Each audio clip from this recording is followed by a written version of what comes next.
पटना से शुरू हुआ नीतीश सरकार का नया नियम, जमीन खरीदने में मिलेगा आम नागरिकों को बड़ा फायदा। बिहार में जमीन खरीदने की प्रक्रिया अब और सरल और पारदर्शी बनने जा रही है। राज्य सरकार ने जमीन खरीदने के लिए नियमों में बड़ा बदलाव किया और अब जमीन खरीदने के लिए केवल जमाबंदी की रसीद ही पर्याप्त होगी।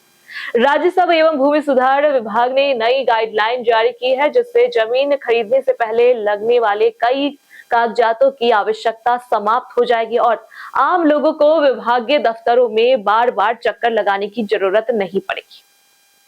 यह कदम पारदर्शिता बढ़ाने, फर्जीवाड़े रोकने और विवादों को कम करने के उद्देश्य से किया गया है। बिहार के उप मुख्यमंत्री और राजस्व एवं भूमि सुधार मंत्री विजय कुमार सिन्हा ने विभागीय कामकाज की समीक्षा करते हुए जमीन से जुड़े मामलों में पारदर्शिता लाने और लंबित मामलों को तेजी से निपटाने पर जोर दिया है। नई गाइडलाइन के अनुसार जमीन खरीदते समय खरीदार को यह सुनिश्चित करना होगा कि जमीन की जमाबंदी ऑनलाइन उपलब्ध है। खरीदार www.biharbhumi.bihar.gov.in पोर्टल पर जाकर जमाबंदी देखें। विकल्प का उपयोग कर जमाबंदी की जानकारी प्राप्त कर सकते हैं। जमाबंदी में जमीन का खेसरा नंबर और कुल रकबा सही दर्ज होना जरूरी है। अगर खेसरा या क्षेत्रफल में कोई गड़बड़ी होती है तो भविष्य में कानूनी विवाद उत्पन्न हो सकता है। इसके अलावा जमाबंदी विक्रेता के नाम पर दर्ज होनी चाहिए। यदि जमीन संयुक्त मालिकों की है तो सभी हिस्सेदारों की लिखित सहमति उपलब्ध होना अनिवार्य है। बिना सहमति की गई खरीद भविष्य में विवाद का कारण बन सकती है।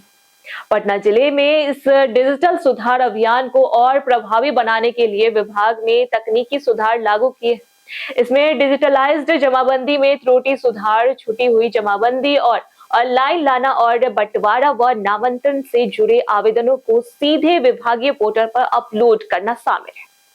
31 दिसंबर तक विभाग ने लगभग 1.2 लाख आवेदनों की स्कैनिंग और अपलोडिंग का लक्ष्य तय किया है।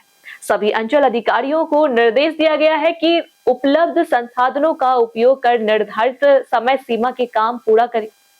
इसके बाद बिहार में जमीन से जुड़े सभी आवेदन पूरी तरह ऑनलाइन मोड में आ जाएंगे। इस नई व्यवस्था से आम लोगों को सीधा लाभ मिलेगा। जमीन खरीद बिक्री की प्रक्रिया में पारदर्शिता बढ़ेगी, भ्रष्टाचार और देरी कम होगी और लोगों को सरकारी दफ्तरों के चक्कर नहीं लगाने पड़ेंगे। यदि यह प्रणाली प्रभावी ढंग से लागू होती है तो यह बिहार में जमीन सुधार के क्षेत्र में एक ऐतिहासिक बदलाव साबित हो सकती है, जो सभी नागरिकों के लिए अधिक सुविधा और सुरक्षा सुनिश्चित करेगी। ऐसी ही जानकारी के लिए देखते रहे प्योर पटना।